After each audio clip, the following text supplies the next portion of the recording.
Igen, hát a külcsínét azért nem változtattuk meg, mert ettől szerettük volna továbbvinni ezt az értéket, és az utókornak felhagyni ezt a remek mestermunkát, ami eredendően egy szuper hangszer volt, egy pianino. A benne lévő faanyagot nem kidobtuk, hanem újra használtuk ilyen eko-gondolkodásmódon, és abból készült a fiók testje is. Ez egy tálcatartó, bortartó funkciókkal ellátott rész, kiúszható fióktesttel, egyéb piákat bele lehet tenni. De hogy ez a bortartó? Hogy jön az ötlet? Tehát nagyon ötletes, ahogy csináltátok, tehát... Hát alapvetően szeretjük a régi bútorokat, vásárolunk is sokat ezekből. Nyilván ami antik bútorként megmenthető is, és úgy tovább vihető az utókor számára, azt nyilván megrestauráljuk és tovább is adjuk.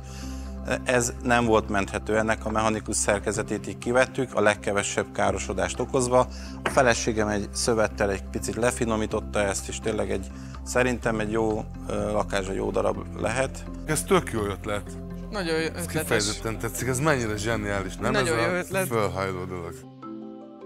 Nyilván kötött volt a formavilág, tehát értelemszerűen, hogyha egy új bútort gyártanánk, amire nyilván alkalmas a cégünk, akkor nem ezzel a kialakítással lenne. Ez egy kicsi kényszer, igen. De mivel ez egy eleve egy ilyen kialakítással megmaradt az eredeti készült, esztétikum, de közben kapott itt másik funkciót. Ez egy tök jó feltalakítás, ami alapvetően tetszik. Pont egyébként ehhez kapcsolódóan, hogyha képzeljétek el azt, hogy azokat a faragott, meg ilyen neoreneszánsz bútorokat, hogyha úgy van átalakítva, hogy nem ez a klasszikus módon, hanem így tudod nyitni. Igen. Nem tudom, kap egy olyan felhasználási lehetőséget, meg módot, amit oké, hogy nyilván nem fog elmúlni, vagy eltűnni ez a ódon antik hatása, de egyszerűen funkcionálisan 21. századivá válik.